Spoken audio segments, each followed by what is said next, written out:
Oi, seja muito bem-vindo. Hoje nós vamos ler um pouco o livro Cultura, um conceito antropológico, escrito por Roque de Barros Laraia, que é um antropólogo brasileiro, e eu vou ler especificamente a segunda parte do livro, porque o foco aqui são as obras obrigatórias para a UFPR e a parte que é cobrada no vestibular desse ano é essa segunda parte do livro. Então, como opera a cultura? Na primeira parte desse trabalho, discutimos o desenvolvimento, na antropologia, do conceito de cultura. Mostramos também as explicações de ciência para o processo de evolução biocultural do homem. Em outras palavras, vimos como a cultura, a principal característica humana, desenvolveu-se simultaneamente com o equipamento fisiológico do homem. Preocupamo-nos, então, em fornecer uma descrição diacrônica do próprio desenvolvimento teórico da antropologia.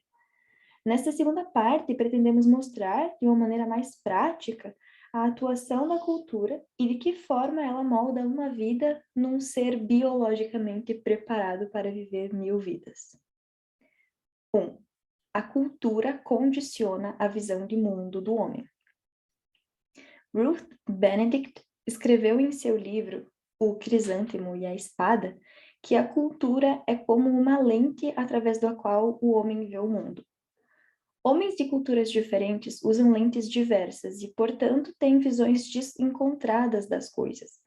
Por exemplo, a floresta amazônica não passa para um antropólogo desprovido de um razoável conhecimento de botânica de um amontoado confuso de árvores e arbustos, dos mais diversos tamanhos e com uma imensa variedade de tonalidades verdes. A visão que o índio tupi tem desse mesmo cenário é totalmente diversa. Cada um desses vegetais tem um significado qualitativo e uma referência espacial. Ao invés de dizer como nós, encontro-lhe na esquina junto ao edifício X, eles frequentemente usam determinadas árvores como ponto de referência. Assim, ao contrário da visão de um mundo vegetal amorfo, a floresta é vista como um conjunto ordenado, constituído de formas vegetais bem definidas. A nossa herança cultural, desenvolvida através de inúmeras gerações, sempre nos condicionou a reagir depreciativamente em relação ao comportamento daqueles que agem fora dos padrões aceitos pela maioria da comunidade. Por isso, discriminamos o comportamento desviante. Até recentemente, por exemplo, o homossexual corria o risco de agressões físicas quando era identificado numa via pública e ainda é objeto de termos depreciativos. Tal fato representa um tipo de comportamento padronizado por um sistema cultural. Essa atitude varia em outras culturas. Desculpa, eu me perdi. Aqui. Entre algumas tribos das planícies norte-americanas, o homossexual era visto como um ser dotado de propriedades mágicas, capaz de servir de mediador entre o mundo social e o sobrenatural, e, portanto, respeitado. Um exemplo diferente de comportamento desviante encontramos entre alguns grupos da antiguidade, onde a prostituição não constituía um fato anômalo. Jovens da Lícia praticavam relações sexuais em troca de moedas de ouro, a fim de acumular um dote para o casamento. O modo de ver o mundo, as apreciações de ordem moral e valorativa, os diferentes comportamentos sociais e mesmo as posturas corporais são assim produtos de uma herança cultural, ou seja, o resultado da operação de uma determinada cultura. Graças ao que foi dito acima, podemos entender o fato de que indivíduos de culturas diferentes podem ser facilmente identificados por uma série de características, tais como o modo de agir, vestir, caminhar, comer, sem mencionar a evidência das diferenças linguísticas, o fato de mais imediata observação empírica. Mesmo o exercício de atividades consideradas como parte da fisiologia humana podem refletir diferenças de cultura. Tomemos, por exemplo, o riso. Rir é uma propriedade do homem e dos primatas superiores. O riso se expressa primariamente através da contração de determinados músculos da face e da emissão de um determinado tipo de som vocal. O riso exprime quase sempre um estado de alegria. Todos os homens riem, mas o fazem de maneira diferente por motivos diversos. A primeira vez que vimos um índio Kapur rir foi motivo de susto. A emissão sonora profundamente alta assemelhava-se a imaginários gritos de guerra e a expressão facial em nada assemelhava com aquilo que estávamos acostumados a ver. Tal fato se explica porque cada cultura tem um determinado padrão para este fim. Os alunos de uma nossa sala de aula, por exemplo, estão convencidos de que cada um deles tem um modo particular de rir, mas um observador estranho à nossa cultura comentará que todos eles riem de uma mesma forma. Na verdade, as diferenças percebidas pelos estudantes e não pelo observador de fora são variações de um mesmo padrão cultural. Por isso é que acreditamos que todos os japoneses riem de uma mesma maneira. Temos a certeza de que os japoneses também estão convencidos que o riso varia de indivíduo para indivíduo dentro do Japão e que todos os ocidentais riem de modo igual. Pessoas de culturas diferentes riem de diversas coisas. O repetitivo pastelão americano não encontra entre nós a mesma receptividade da comédia erótica italiana, porque em nossa cultura a piada deve ser temperada com uma boa dose de sexo e não melada pelo arremesso de tortas e bolos na face do adversário. Voltando aos japoneses, riem muitas vezes por questão de etiqueta, mesmo em momentos evidentemente desagradáveis. Enfim, poderíamos continuar indefinidamente mostrando que o riso é totalmente condicionado pelos padrões culturais, apesar de toda a sua fisiologia. Ainda com referência às diferentes maneiras culturais de efetuar ações fisiológicas, gostaríamos de citar o clássico artigo de Marcel Mauss, 1872 a 1950, Noção de Técnica Corporal, no qual analisa as formas como os homens, de sociedades diferentes, sabem servir-se de seus corpos. Segundo Mauss, podemos admitir com certeza que, se uma criança senta-se à mesa com os cotovelos junto ao corpo e permanece com as mãos nos joelhos quando não está comendo, ela é inglesa. Um jovem francês não sabe mais se dominar. Ele abre os cotovelos em leque e apoia-se sobre a mesa. Não é difícil imaginar que a posição das crianças brasileiras nesta mesma situação pode ser bem diversa. Como exemplo dessas diferenças culturais em atos que podem ser classificados como naturais, Mauss cita ainda as técnicas do nascimento e da obstetrícia. Segundo ele, Buda nasceu estando sua mãe, Maia, agarrada reta a um ramo de árvore. Ela deu à luz em pé. Boa parte das mulheres da Índia ainda dão à luz desse modo. Para nós, a posição normal é a mãe deitada sobre as costas, e entre os tupis e outros índios brasileiros, a posição é de cócoras. Em algumas regiões do meio rural, existiam cadeiras especiais para o parto sentado. Entre essas características, pode-se incluir o chamado parto sem dor e provavelmente muitas outras modalidades culturais que estão à espera de um cadastramento etnográfico. Dentro de uma mesma cultura, a utilização do corpo é diferenciada em função do sexo. As mulheres sentam, caminham, gesticulam, etc., de maneiras diferentes das do homem. Essas posturas femininas são copiadas pelos travestis. Resumindo, todos os homens são dotados do mesmo equipamento anatômico, mas a utilização do mesmo, ao invés de ser determinada geneticamente, todas as formigas de uma dada espécie usam os seus membros uniformemente, depende de um aprendizado e este consiste na cópia de padrões que fazem parte da herança cultural do grupo. Não pretendemos nos estender neste ponto porque os exemplos seriam inumeráveis, mas vamos acrescentar mais um exemplo. O homem recupera a sua energia, a sua força de trabalho através da alimentação, e esta é realizada de formas múltiplas e com alimentos diferentes. É evidente e amplamente conhecida a grande diversidade gastronômica da espécie humana. Frequentemente, essa diversidade é utilizada para classificações depreciativas. Assim, no início do século, os americanos denominavam os franceses de comedores de rãs. Os índios Kapur discriminavam os Timbira, chamando-os pejorativamente de comedores de cobra. E a palavra potiguara pode significar realmente comedores de camarão. Mas resta uma dúvida linguística, desde que em tupi ela soa muito próximo da palavra que significa comedores de fezes. As pessoas não se chocam apenas porque as outras comem coisas diferentes, mas também pela maneira que agem à mesa. Como utilizamos garfos, surpreendemos-nos com o uso dos palitos pelos japoneses e das mãos por certos segmentos da nossa sociedade. Vida de parar, vida de descanso, comer de arremesso e dormir de balanço. Em algumas sociedades, o ato de comer pode ser público e em outras uma atividade privada. Alguns rituais de boas maneiras exigem um forte arroto após a refeição, como sinal de agrado da mesma. Tal fato, entre nós, seria considerado, no mínimo, como um indicador de má educação. Entre os latinos, o ato de comer é um verdadeiro rito social, segundo o qual, em horas determinadas, a família toda deve sentar-se à mesa, com o chefe na cabeceira, e somente iniciar a alimentação, em alguns casos, após minha prece.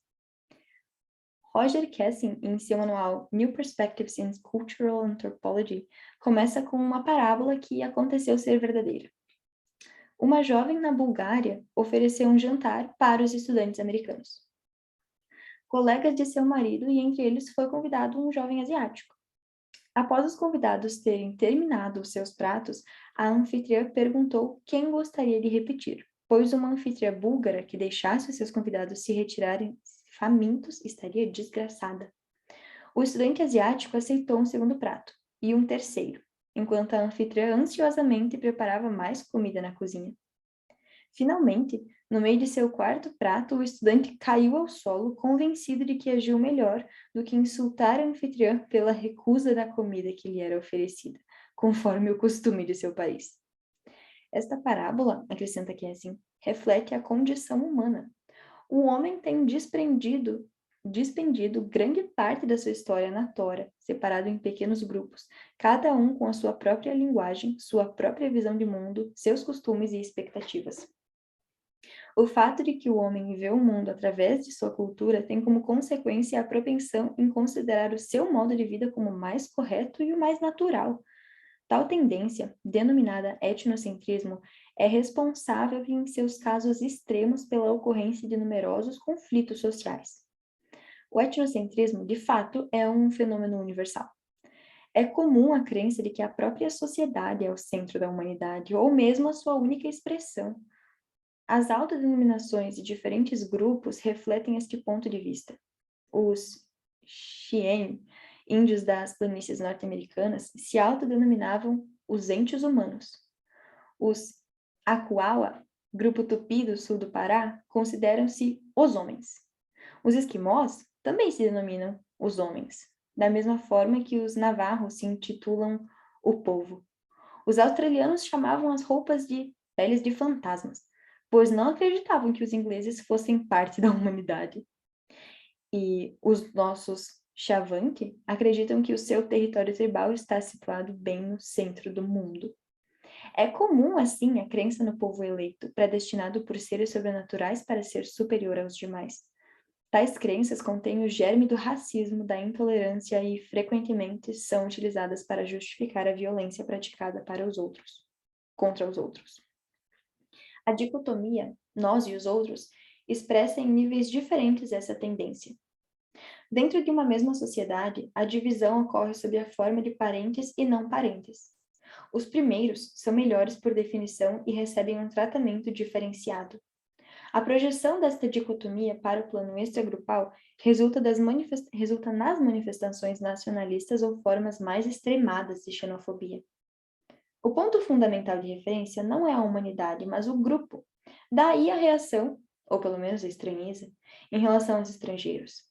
A chegada de um estranho em determinadas comunidades pode ser considerada como quebra da ordem social ou sobrenatural. Os xamãs Suruí, índios tupi do Pará, defumam com seus grandes charutos os charutos rituais os primeiros visitantes da aldeia, a fim de purificá-los e torná-los inofensivos. O costume de discriminar os que são diferentes, porque pertencem a outro grupo, pode ser encontrado mesmo dentro de uma sociedade. A relação de parentesco consanguíneo afim pode ser tomada como exemplo. Entre os romanos, a maneira de neutralizar os inconvenientes da afinidade consistia em transformar a noiva em consanguínea, incorporando-a no clã do noivo do ritual de carregá-la através da soleira da porta. Ritual este perpetuado por Hollywood. A noiva japonesa tem a cabeça coberta por um véu alto que esconde os chifres, que representam a discórdia a ser implantada na família do noivo com o início da relação afim. Um outro exemplo são as agressões verbais e até físicas, praticadas contra os estranhos que se arriscam em determinados bairros periféricos de nossas grandes cidades. Comportamentos etnocêntricos resultam também em apreciações negativas dos padrões culturais de povos diferentes. Práticas de outros sistemas culturais são catalogadas como absurdas, deprimentes e imorais. 2. A cultura interfere no plano biológico. Vimos acima que a cultura interfere na satisfação das necessidades fisiológicas básicas. Veremos agora como ela pode condicionar outros aspectos biológicos e até mesmo decidir sobre a vida e a morte dos membros do sistema. Comecemos pela relação oposta ao etnocentrismo, que é a apatia.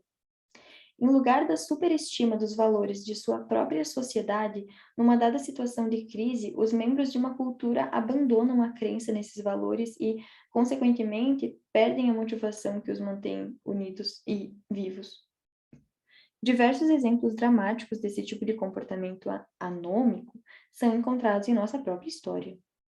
Os africanos removidos violentamente de seu continente, ou seja, de seu ecossistema e de seu contexto cultural, e transportados como escravos para a uiva terra estranha habitada por pessoas de fenotipia, costumes e línguas diferentes, perdiam toda a motivação de continuar vivos.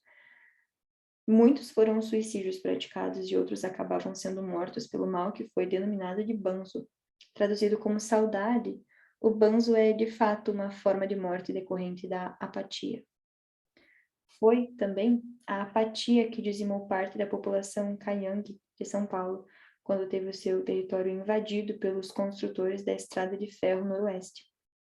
Ao perceberem que seus recursos tecnológicos e mesmo os seus seres sobrenaturais eram impotentes diante do poder da sociedade branca, estes índios perderam a crença em sua sociedade. Muitos abandonaram a tribo, outros simplesmente esperaram pela morte, que não tardou. Entre os índios Capur, grupo Tupi do Maranhão, acredita-se que uma pessoa vê um fantasma, ela logo morrerá. O principal protagonista de um filme, realizado em 1953 por Darcy Ribeiro e Heinz Fortman, ao regressar de uma caçada, contou ter visto a alma de seu falecido pai perambulando pela floresta. O jovem índio deitou em uma rede e 2 dias depois estava morto. Em 1967, durante a nossa permanência entre esses índios, quando a história acima nos foi contada, fomos procurados por uma mulher em estado de pânico que teria visto um fantasma, um anhã. Confiante nos poderes do branco, nos solicitou um anhancurran, perdão pela pronúncia, remédio para fantasma. Diante de uma situação crítica, acabamos por fornecer-lhe um comprimido vermelho de vitaminas, que foi considerado muito eficaz neste e em outros casos, para neutralizar o malefício provocado pela visão de um morto. É muito rica a etnografia africana no que se refere às mortes causadas por feitiçaria. A vítima, acreditando efetivamente no poder do mágico e de sua magia, acaba realmente morrendo. Percy Peito descreve esse tipo de morte como sendo consequência de um profundo choque psicofisiológico. A vítima perde o apetite e a sede, a pressão sanguínea cai, o plasma sanguíneo escapa para os tecidos e o coração deteriora. Ela morre de choque, o que é fisiologicamente a mesma coisa que choque de ferimento na guerra e nas mortes de acidente na estrada. É de se supor que em todos os casos relatados, o procedimento orgânico que leva ao desenlace tenha sido o mesmo. Deixando de lado estes exemplos mais drásticos sobre a atuação da cultura sobre o biológico, podemos agora nos referir a um campo que vem sendo amplamente estudado, o das doenças psicossomáticas. Estas são fortemente influenciadas pelos padrões culturais. Muitos brasileiros, por exemplo, dizem padecer de doenças do fígado, embora grande parte dos mesmos ignorem até a localização do órgão. Entre nós, também são comuns os sintomas de mal-estar provocados pela ingestão combinada de alimentos. Quem acredita que o leite e a manga constituem uma combinação perigosa certamente sentirá um forte incômodo estomacal se ingerir simultaneamente esses alimentos. A sensação de fome depende dos horários de alimentação que são estabelecidos diferentemente em cada cultura. Meio-dia, quem não almoçou subia, em um ditado popular. E, de fato, estamos condicionados a sentir fome no meio do dia, por maior que tenha sido o nosso desjejum. A mesma sensação se repetirá no horário determinado para o jantar. Em muitas sociedades humanas, e em alguns casos, entretanto, estes horários foram estabelecidos diferentemente e, em alguns casos, o indivíduo pode passar um grande número de horas sem se alimentar e sem sentir a sensação de fome. A cultura também é capaz de provocar curas de doenças, reais ou imaginárias. Estas curas ocorrem quando existe a fé do doente na eficácia do remédio ou no poder dos agentes culturais. Um destes agentes é o xamã de nossas sociedades tribais, entre os tupi, conhecido pela denominação de pai ou pajé. Basicamente, a técnica de cura do xamã consiste em uma sessão de cantos e danças, além da defumação do paciente com a fumaça de seus grandes charutos, petim, e a posterior retirada de um objeto estranho do interior do corpo do doente por meio de sucção. O fato de que esse pequeno objeto, pedaço de osso, insetos mortos, etc., tenha sido ocultado dentro de sua boca desde o início do ritual, não é importante. O que importa é que o doente é tomado de uma sensação de alívio e, em muitos casos, a cura ser efetiva. A descrição de uma cura dará, talvez, uma ideia mais detalhada do processo. Após cerca de 1 hora de cantar, dançar e puxar um cigarro, o pajé recebeu o espírito. Aproximando-se do doente que estava sentado em um banco, o pajé soprou fumaça primeiro sobre as próprias mãos e em seguida sobre o corpo do paciente. Ajoelhando-se junto a ele, esfregou-lhe o peito e o pescoço. A massagem era dirigida para um ponto no peito do doente, e o pajé esfregava as mãos como se tivesse juntado qualquer coisa. Interrompia a massagem para soprar fumaça nas mãos e esfregá-las uma na outra, como se quisesse livrá-las de uma substância invisível. Após muitas massagens no doente, levantou-lhe os braços e encostou seu peito ao dele. Queria assim passar o Imaé, a causa da doença, aquilo que um ser sobrenatural faz entrar no corpo da vítima, do doente para o seu próprio corpo. Não conseguiu e voltou a repetir as massagens, desta vez dirigidas para o ombro. Aí aplicou a boca e chupou com muita força. Repetiu as massagens e sucções, intercalando-as com baforadas de cigarro e contrações como se fosse vomitar. Finalmente conseguiu extrair e vomitar o Iemaé, que fez desaparecer na mão. Nas curas a que assistimos, os pajés jamais mostraram o Iemaé que extraíam dos doentes. Guardavam-nos por algum tempo dentro da mão, livre do cigarro, para fazê-lo desaparecer após. Explicavam, porém, à audiência, a sua natureza, o que parecia bastante. Dizem que os pajés mais poderosos o fazem e algumas pessoas guardam pequenos objetos que acreditam terem sido retirados de seu corpo por um pajé. 3. Os indivíduos participam diferentemente de sua cultura. A participação do indivíduo em sua cultura é sempre limitada. Nenhuma pessoa é capaz de participar em todos os elementos de sua cultura. Este fato é tão verdadeiro nas sociedades complexas, com um alto grau de especialização, quanto nas simples, onde a especialização refere-se apenas às determinadas pelas diferenças de sexo e de idade. Com exceção de algumas sociedades africanas, nas quais as mulheres desempenham papéis importantes na vida ritual e econômica, a maior parte de sociedades humanas permite uma mais ampla participação na vida cultural aos elementos do sexo masculino. Grande parte da vida ritual do Xingu, por exemplo, é interditada às mulheres. Elas não podem ver as flautas de Acuí e as que quebram essa interdição sofrem o risco de graves sanções. Em alguns segmentos de nossa sociedade, o trabalho fora de casa é considerado inconveniente para o sexo feminino.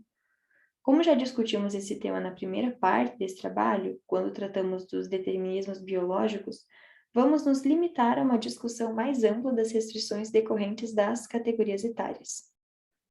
É óbvio que a participação de um indivíduo em sua cultura depende de sua idade. Mas é necessário saber que esta afirmação permite dois tipos de explicações. Uma de ordem cronológica e outra estritamente cultural. Existem limitações que são objetivamente determinadas pela idade.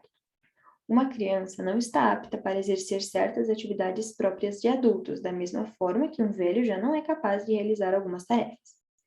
Estes impedimentos decorrem geralmente da incapacidade do desempenho de funções que dependem da força física ou agilidade, como as referentes à guerra, à caça, etc.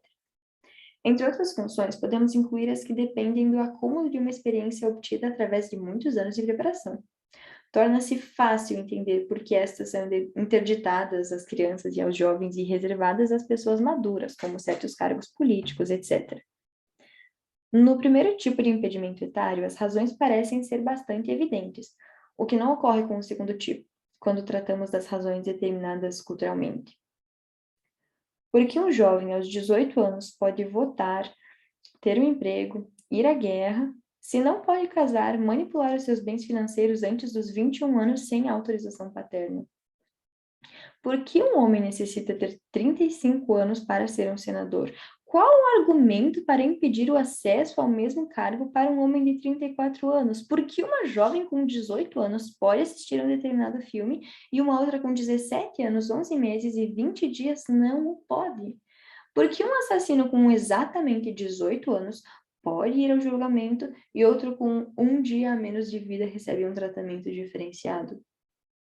Estas e outras questões estão relacionadas com a determinação do limite entre as classes etárias, ou seja, como separar objetivamente adolescentes de adultos sem incorrer em algum tipo de arbitrariedade. Os grupos tribais utilizam métodos mais evidentes para estabelecer esta distinção. Uma moça é considerada adulta logo após a primeira menstruação, podendo a seguir exercer plenamente todos os papéis femininos. Em contrapartida, pode-se afirmar que é evidente que uma jovem de 12 ou 13 anos não está ainda adequadamente socializada para exercer esses papéis em uma sociedade complexa. Mas mesmo numa sociedade simples, a determinação idêntica para um jovem do sexo masculino não parece ser tão fácil. Provavelmente depende do desempenho individual dos candidatos a um novo status. Mas qualquer que seja a sociedade, não existe a possibilidade de um indivíduo dominar todos os aspectos de sua cultura. Isto porque, como afirmou, desculpa a pronúncia, Marion Levy Jr., nenhum sistema de socialização é idealmente perfeito. Em nenhuma sociedade são todos os indivíduos igualmente bem socializados e ninguém é perfeitamente socializado. O indivíduo não pode ser igualmente familiarizado com todos os aspectos de sua sociedade. Pelo contrário, ele pode permanecer completamente ignorante a respeito de alguns aspectos. Exemplificando, Einstein era um gênio na física, um medíocre violinista e provavelmente um completo desastre como pintor. O importante, porém, é que deve existir um mínimo de participação do indivíduo na pauta de conhecimento da cultura a fim de permitir a sua articulação com os demais membros da sociedade. Todos necessitam saber como agir em determinadas situações e também como prever o comportamento dos outros. Somente assim é possível o controle de determinadas ações. Apesar disso tudo, há sempre o risco de perda do controle da situação, porque em nenhuma sociedade todas as condições são previsíveis e controladas. De fato, os indivíduos podem perder o controle da situação, embora, na maioria dos casos, isso não seja verdadeiro. E não o é porque o conhecimento mínimo referido abrange um certo número de padrões de comportamento que são regulares e, portanto, permitem a previsão. Todos os membros de nossa sociedade sabem que uma forma cortês de solicitar algum tipo de favor é a de preceder o pedido com a expressão "por favor". Sempre sabem da necessidade de agradecer formalmente o atendimento conseguido com as palavras "muito obrigado", sobre a pena de não mais conseguir nada de seu interlocutor se esquecerem de pronunciar estes simples vocábulos. Estas palavras, pois, fazem parte de nossos padrões de comportamento e ignorá-las significa o rompimento de uma regra e, consequentemente, a impossibilidade de prever a resposta. Assim, a solicitação de um favor em termos imperativos pode provocar, entre outras, as seguintes ações. O interlocutor atende ao pedido. Finge não ouvir o pedido. Nega em termos ríspidos atender ao pedido. Ou retruca com um forte palavrão.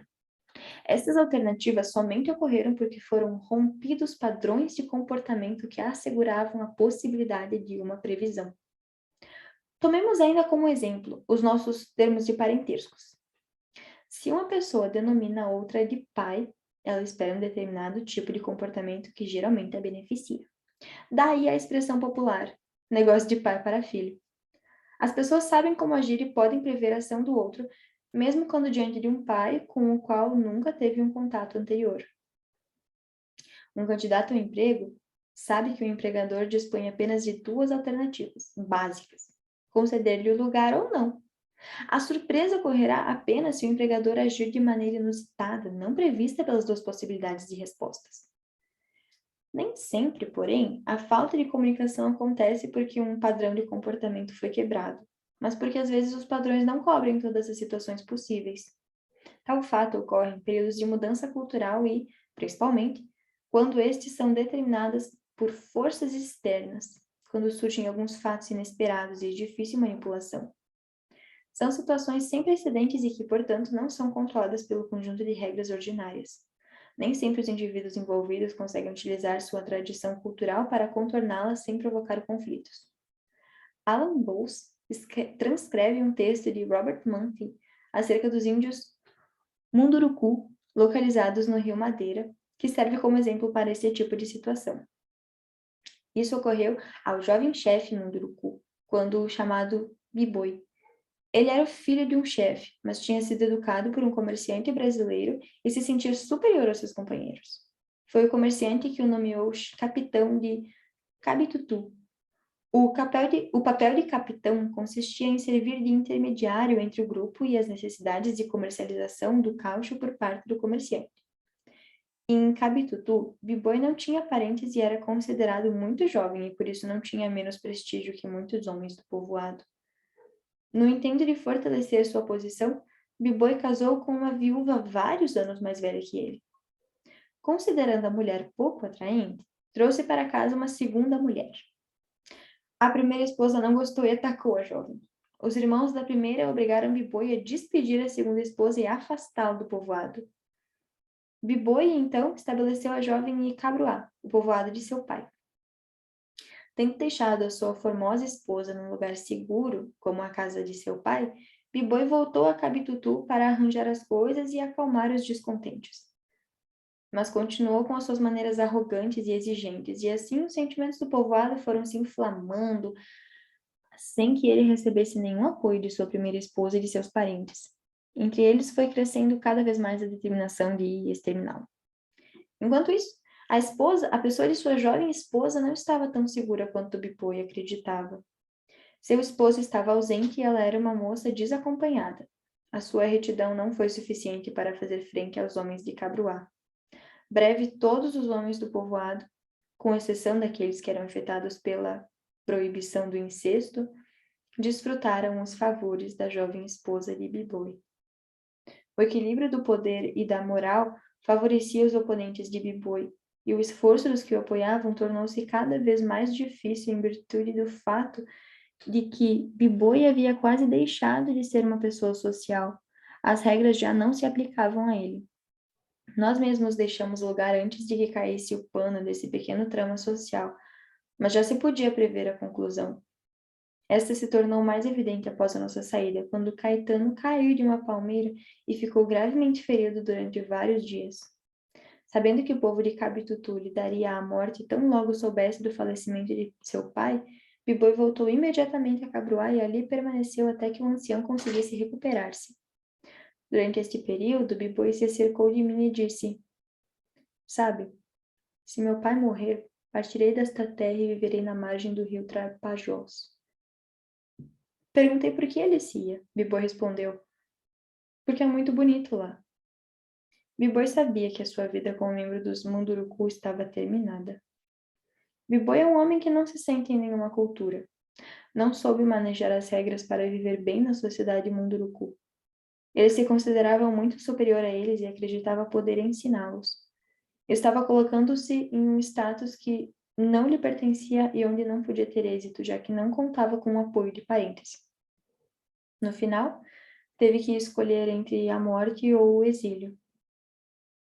O exemplo descrito acima mostra o que se pode ocorrer com uma pessoa que, por força de uma socialização inadequada, não conhece as regras de seu grupo. Embora nenhum indivíduo, repetimos, conheça totalmente o seu sistema cultural, é necessário ter um conhecimento mínimo para operar dentro do mesmo. Além disso, esse conhecimento mínimo deve ser partilhado por todos os componentes da sociedade de forma a permitir a convivência dos mesmos. Um médico pode desconhecer qual a melhor época do ano para o plantio de feijão. Um lavrador certamente desconhece as causas de certas anomalias celulares, mas ambos conhecem as regras que regulam a chamada etiqueta social no que se refere às formas de cumprimentos entre as pessoas de uma mesma sociedade. 4. A cultura tem uma lógica própria. Já foi o tempo em que se admitia existirem sistemas culturais lógicos e sistemas culturais pré-lógicos. Levi Bru, em seu livro A Mentalidade Primitiva, admitia mesmo que a humanidade podia ser dividida entre aqueles que possuíam um pensamento lógico e os que estavam numa fase pré-lógica. Tal afirmação não encontrou, por parte dos pesquisadores de campo, qualquer confirmação empírica.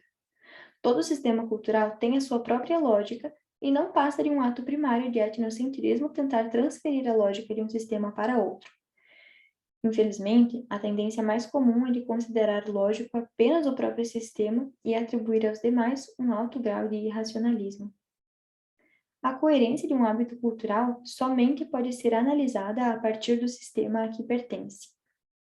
Um trabalho fundamental para a compreensão deste problema é o livro de Claude Lévi-Strauss, O Pensamento Selvagem, que refuta a abordagem evolucionista de que a sociedade simples dispõe de um pensamento mágico que antecede o científico e que, portanto, lhe é inferior. O pensamento mágico, diz Lévi-Strauss, não é um começo, um esboço, uma iniciação, a parte de um todo que não se realizou. Forma um sistema bem articulado, independente deste outro sistema que constituirá a ciência, salvo a analogia formal que as aproxima e que faz do primeiro uma expressão metafórica do segundo. Assim, ao invés de um contínuo magia, religião e ciência, temos de fato sistemas simultâneos e não sucessivos na história da humanidade. A ciência não depende da dicotomia entre os tipos de pensamento citados acima, mas de instrumentos de observação, pois, como enfatizou Lévi-Strauss, o sábio nunca dialoga com a natureza pura, senão com um determinado estado de relação entre a natureza e a cultura, definida por um período da história em que vive, a civilização que é sua e os meios materiais de que dispõe. Sem estes meios materiais, o homem tem que tirar conclusões a partir de sua observação direta, valendo-se apenas do instrumental sensorial de que dispõe. Assim, não é nada ilógico supor a ideia de que o Sol gira em torno da Terra, pois é esta a sensação. Uma conhecida nossa perguntou a um caipira paulista como é que o Sol morre todos os dias no oeste e nasce no leste. Ele volta apagado durante a noite, foi a resposta que obteve. Menos que um pensamento absurdo, trata-se de uma outra concepção a respeito do universo, obviamente diferente da nossa, que dispomos de as informações obtidas por sofisticados observatórios astronômicos.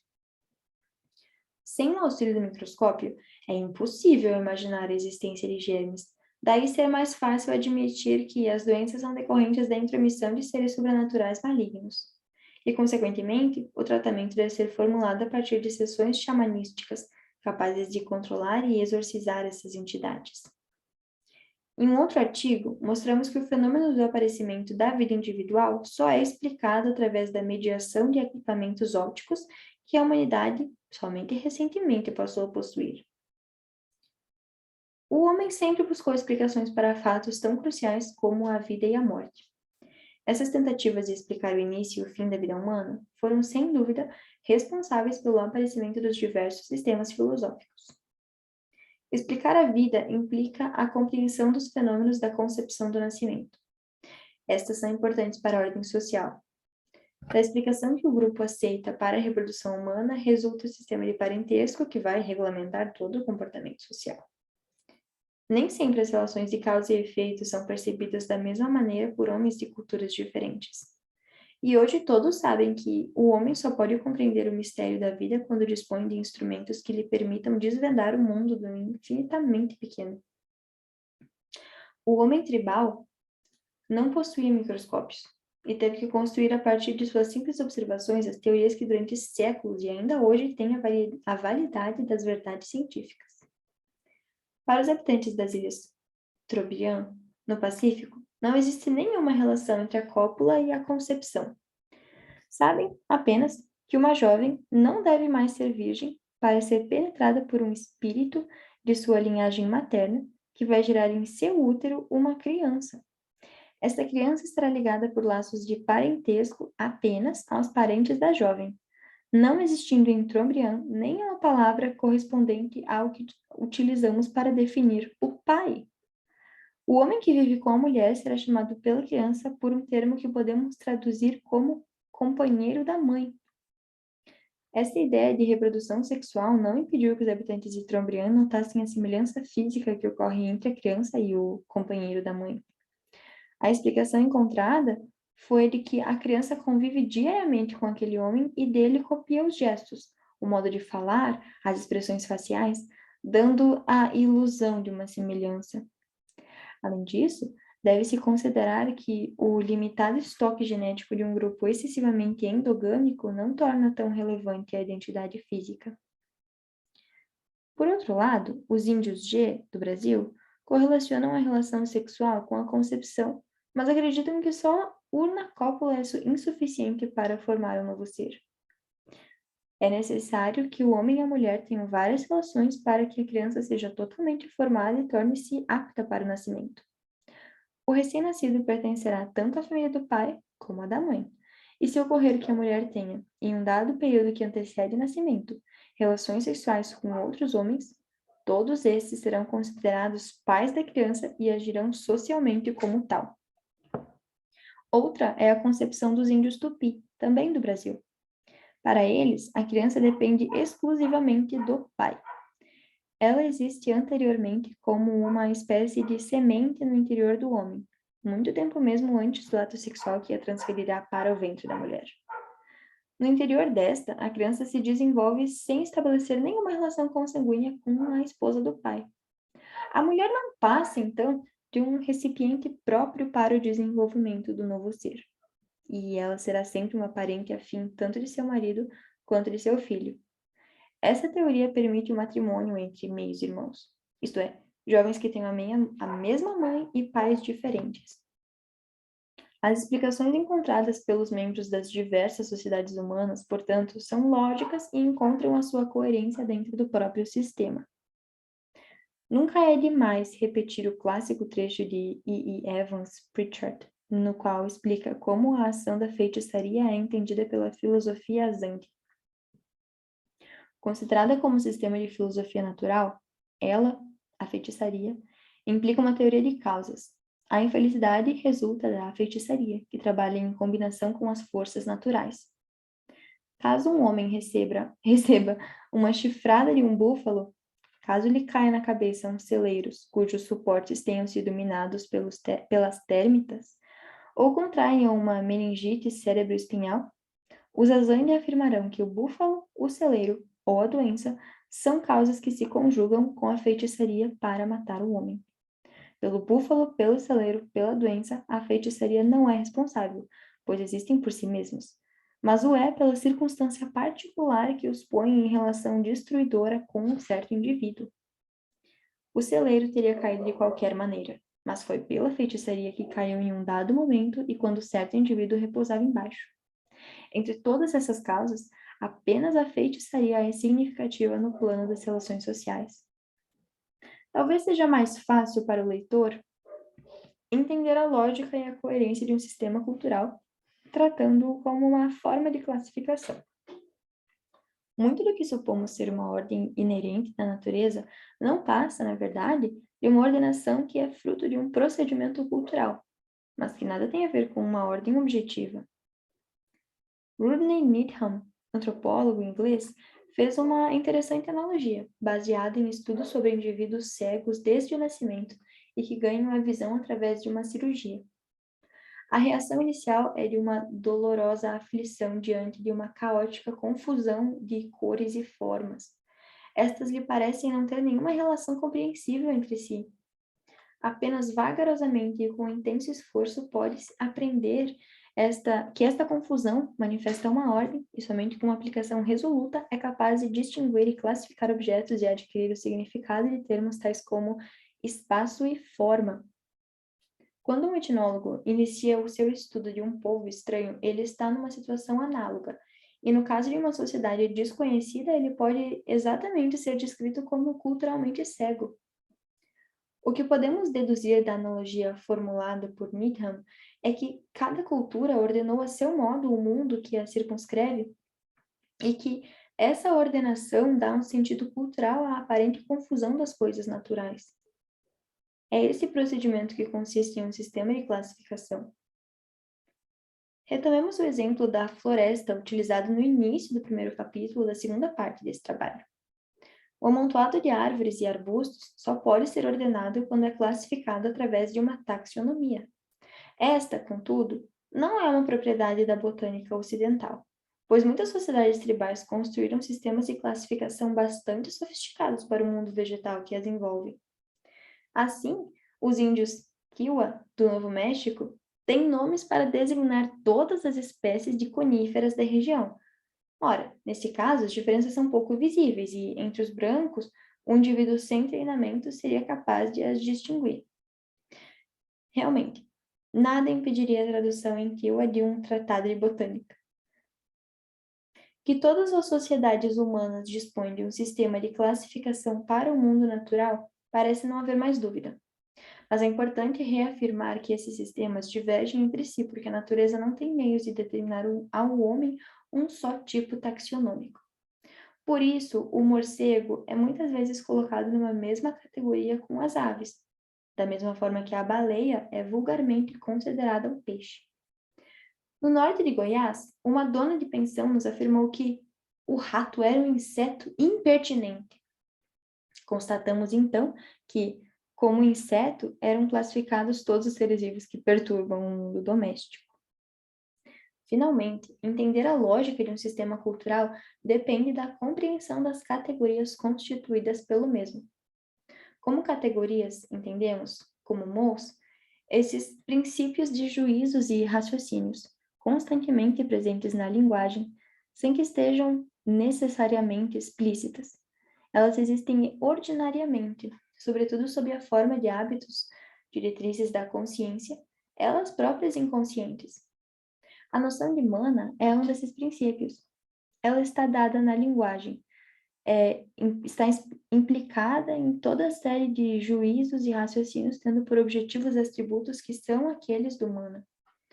O leitor brasileiro entenderá melhor esta definição se trocar a palavra mana por panema, azar ou reima. 5. A cultura é dinâmica. Num exercício de imaginação, suponhamos que um dos missionários jesuítas do século XVI, durante a sua permanência no Brasil, tenha dividido as suas observações entre o comportamento dos indígenas e os hábitos das formigas saúva. 4 séculos depois, qualquer entomologista poderá constatar que não houve qualquer mudança nos hábitos dos referidos insetos. Durante quase meio milênio, as habitantes do formigueiro repetiram os procedimentos de suas antecessoras, obedecendo apenas às diretrizes de seus padrões genéticos. Supondo, por outro lado, numa hipótese quase absurda, que um dos grupos indígenas observados tenha sobrevivido aos 4 séculos de dizimação, graças a um isolamento em relação aos brancos, o que constataria um antropólogo moderno. A tendência de muitos leigos seria responder que essas pequenas sociedades tendem a ser estáticas e que, portanto, o antropólogo confirmaria as observações do missionário. Essa tendência decorre do fato de que as chamadas sociedades simples dão realmente uma impressão de estaticidade. Por exemplo, em 1964, fotografamos um ritual xinguano e a foto foi posteriormente comparada a um desenho de von der Stein que esteve ali 80 anos antes. Desta comparação, poderíamos ser levados, tal a identidade existente entre os dois documentos, a afirmar que não ocorreu modificação naquela sociedade no último século. Mas seria verdadeira tal dedução? A resposta é negativa. Em primeiro lugar, porque os ritos religiosos situam-se entre as partes de uma sociedade que parecem ter uma menor velocidade de mudança. Em segundo lugar, porque a foto não cobre todas as variáveis do ritual. Consideremos que, em vez do ritual xinguano, os dois documentos se tratassem uma parte da missa católica. O aspecto apenas visual dos mesmos daria a falsa impressão de que não houve nenhuma mudança no ritual. E nós sabemos que estas mudanças ocorreram. A resposta do antropólogo seria, portanto, diferente da maioria dos leigos. O espaço de 4 séculos seria suficiente para demonstrar que a referida sociedade indígena mudou, porque os homens, ao contrário das formigas, têm capacidade de questionar os seus próprios hábitos e modificá-los. O antropólogo concordaria, porém, que as sociedades indígenas isoladas têm um ritmo de mudança menos acelerado que o da sociedade complexa, atingida por sucessivas inovações tecnológicas. Este ritmo indígena decorre do fato de que a sociedade está satisfeita com muitas de suas respostas ao meio que são resolvidas por suas soluções tradicionais. Mas esta satisfação é relativa. Muito antes de conhecer o machado de aço, os nossos indígenas tinham a consciência da ineficácia do machado de pedra. Por isso, o nosso machado representou um grande item na atração dos índios. No manifesto sobre aculturação, resultado de um seminário realizado na Universidade de Stanford, em 1953, os autores afirmaram que qualquer sistema cultural está num contínuo processo de modificação. Assim sendo, a mudança que é inculcada pelo contato não representa um salto de um estado estático para um dinâmico, mas antes a passagem de uma espécie de mudança para outra. O contato, muitas vezes, estimula a mudança mais brusca, geral e rápida do que as forças internas. Podemos agora afirmar que existem 2 tipos de mudança cultural. Uma que é interna, resultante da dinâmica do próprio sistema cultural, e uma segunda que é o resultado do contato de um sistema cultural com o outro. No primeiro caso, a mudança pode ser lenta, quase imperceptível para o observador que não tem o suporte de bons dados diacrônicos. O ritmo, porém, pode ser alterado por eventos históricos, tal como uma catástrofe, uma grande inovação tecnológica ou uma dramática situação de contato. O segundo caso, como vimos na afirmação de um manifesto sobre aculturação, pode ser mais rápido e brusco. No caso dos índios brasileiros, representou uma verdadeira catástrofe, mas também pode ser um processo menos radical, onde a troca de padrões culturais ocorre sem grandes traumas.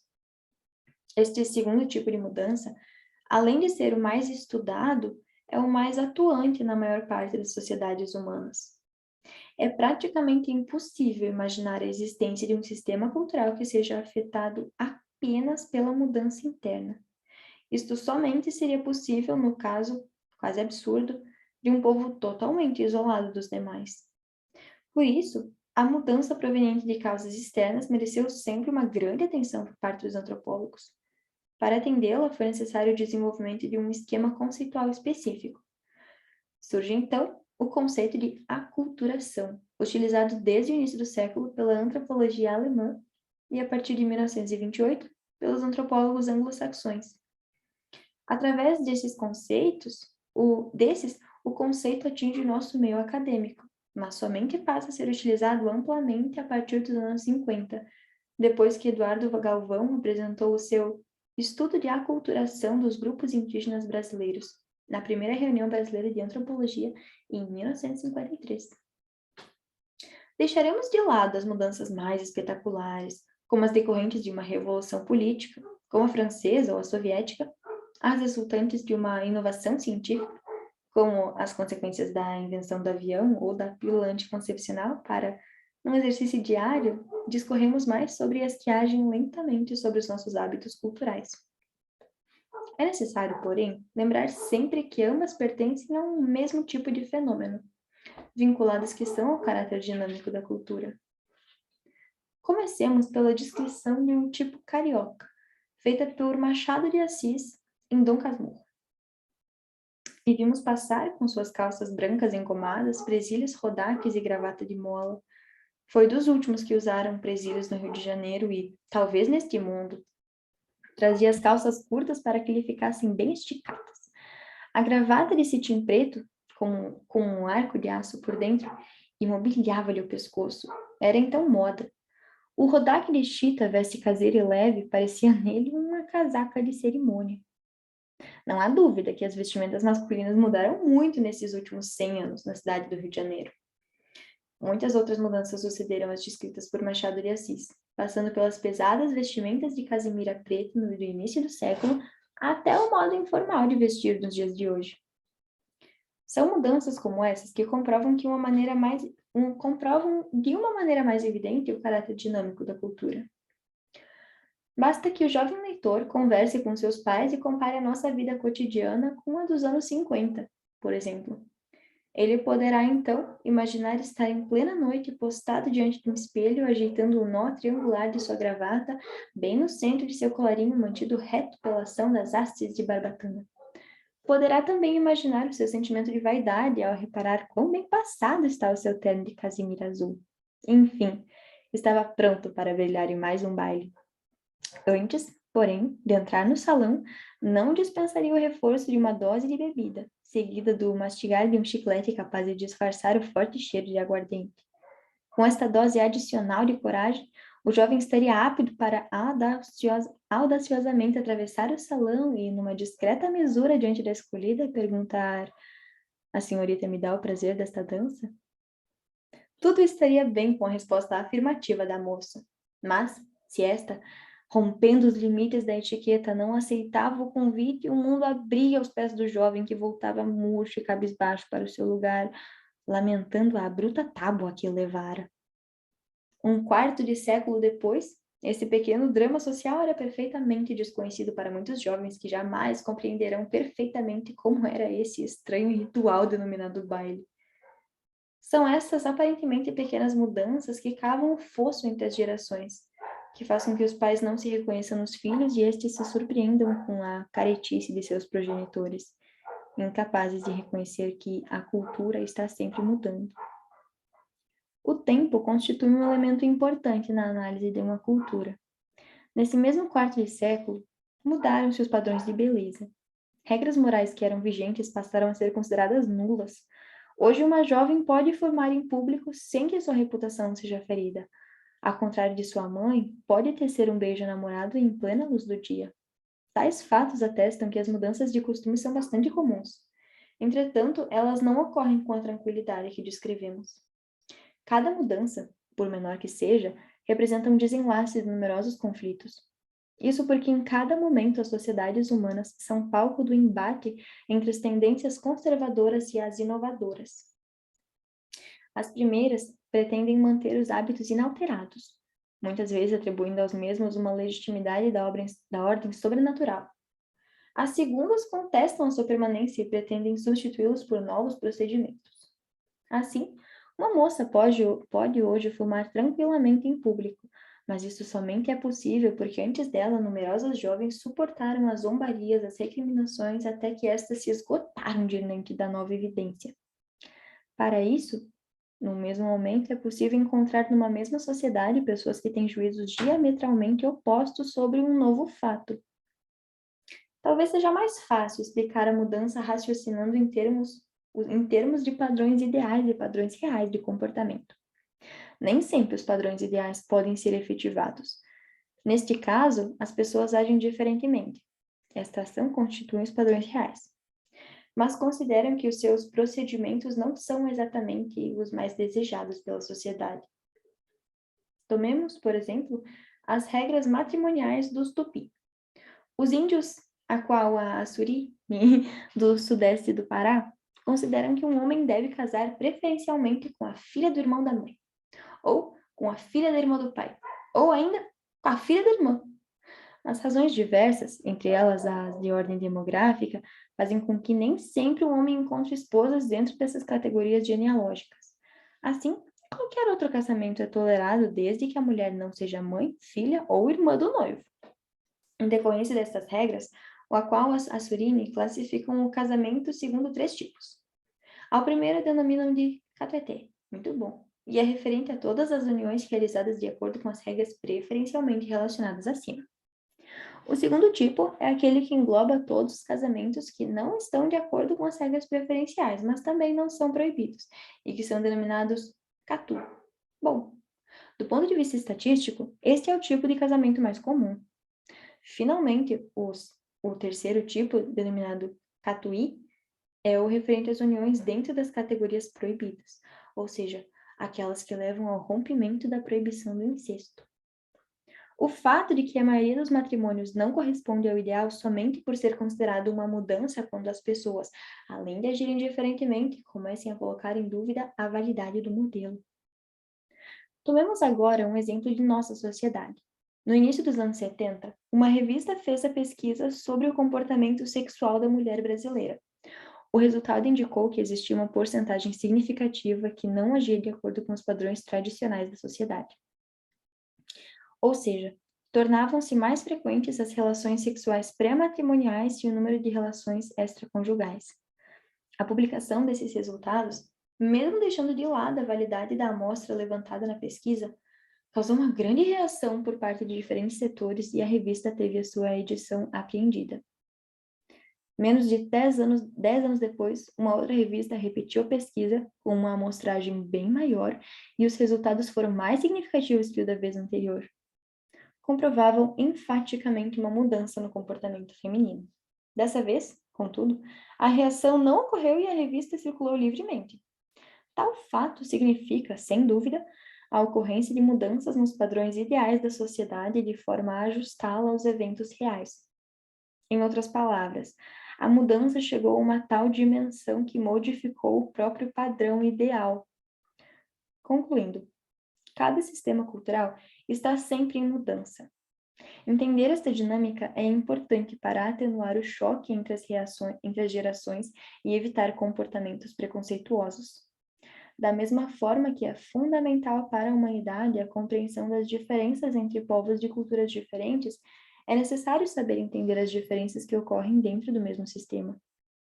Este é o único procedimento que prepara o homem para enfrentar serenamente este constante e admirável mundo do porvir. Anexo 1. Uma experiência absurda. Kroeber, em seu artigo O Superorgânico, refere-se a duas experiências que teriam sido praticadas no passado. Embora o autor duvide da veracidade das mesmas, ele as utiliza como côneos exemplos de reflexão sobre a natureza humana. Heródoto conta-nos que um rei egípcio, desejando verificar qual a língua máter da humanidade, ordenou que algumas crianças fossem isoladas de sua espécie, tendo somente cabras como companheiros e para o seu sustento. Quando as crianças já crescidas foram de novo visitadas, gritaram a palavra becos, ou, mais provavelmente, be, suprindo o final que o grego padronizador e sensível não podia tolerar que se omitisse. O rei mandou então emissários a todos os países a fim de saber em que terra tinha esse vocábulo alguma significação. Ele verificou que no idioma frígio isso significava pão. E supondo que as crianças estivessem reclamando alimentos, concluiu que usavam o frígio para falar a sua linguagem humana natural e que essa língua devia ser, portanto, a língua original da humanidade.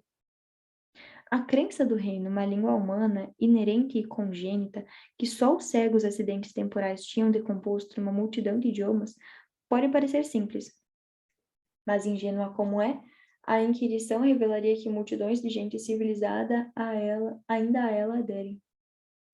Contudo, não é essa a nossa moral da história. Ela está no fato de que a única palavra, bé, atribuída às crianças constituía apenas, se a história tem qualquer autenticidade, um reflexo de imitação, como conjecturam há muitos os comentadores de Heródoto, do grito das cabras, que foram as únicas companheiras e instrutoras das crianças. Em suma, se for permitido deduzir qualquer inferência de tão apócrifa anedota, o que ela prova é que não há nenhuma língua humana natural e, portanto, nenhuma língua humana orgânica.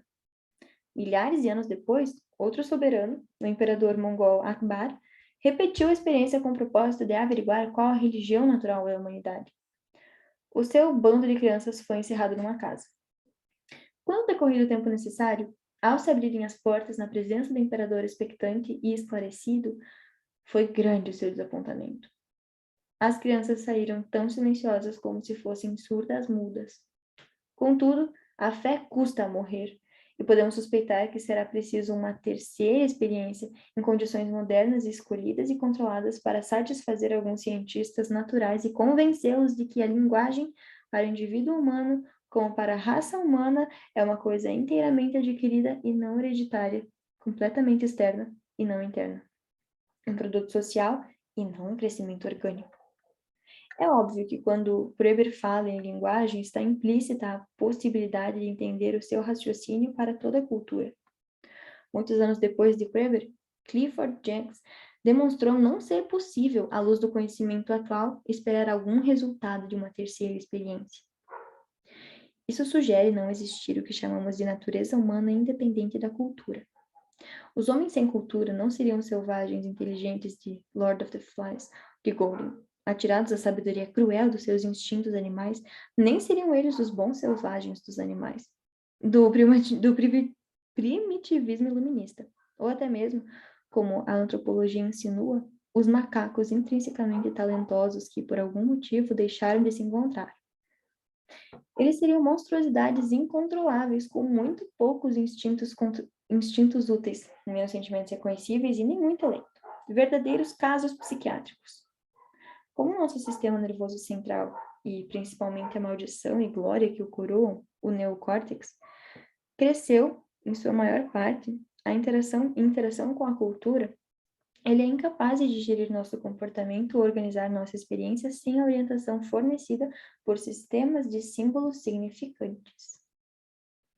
Anexo 2. A difusão da cultura.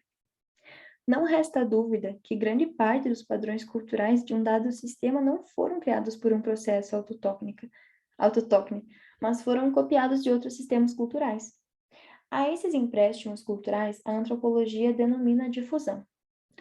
Os antropólogos estão convencidos de que, sem a difusão, não seria possível o grande desenvolvimento atual da humanidade. Nas primeiras décadas do século XX, duas escolas antropológicas, uma inglesa e outra alemã, denominadas difusionistas, tentaram analisar esse processo.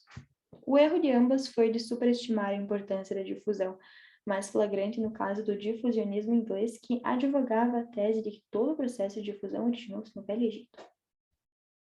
Mas deixando de lado o exagero difusionista, mesmo considerando a importância das invenções simultâneas, isto é, as invenções de um mesmo objeto que ocorreram inúmeras vezes em povos de culturas diferentes situados nas diversas regiões do globo, não poderíamos ignorar o papel da difusão cultural. Numa época em que os norte-americanos viviam um grande desenvolvimento material e os seus sentimentos nacionalistas faziam crer que grande parte desse progresso era resultado de um esforço autóctone, o antropólogo Ralph Linton escreveu um admirável texto sobre o começo do dia do homem americano. O cidadão norte-americano desperta num leito construído segundo o padrão originário do Oriente Próximo, mas modificado na Europa setentrional, antes de ser transmitido à América. Sai debaixo de cobertas feitas de algodão, cuja planta se tornou doméstica na Índia, ou de linho, ou de lã de carneiro, um e outro domesticados no Oriente Próximo, ou de seda, cujo emprego foi descoberto na China. Todos esses materiais foram fiados e tecidos por processos inventados no Oriente Próximo. Ao levantar da cama, faz uso dos mocassins, que foram inventados pelos índios das florestas do leste dos Estados Unidos, e entra no quarto de banho, cujos aparelhos são uma mistura de invenções europeias e norte-americanas minhas e outras recentes.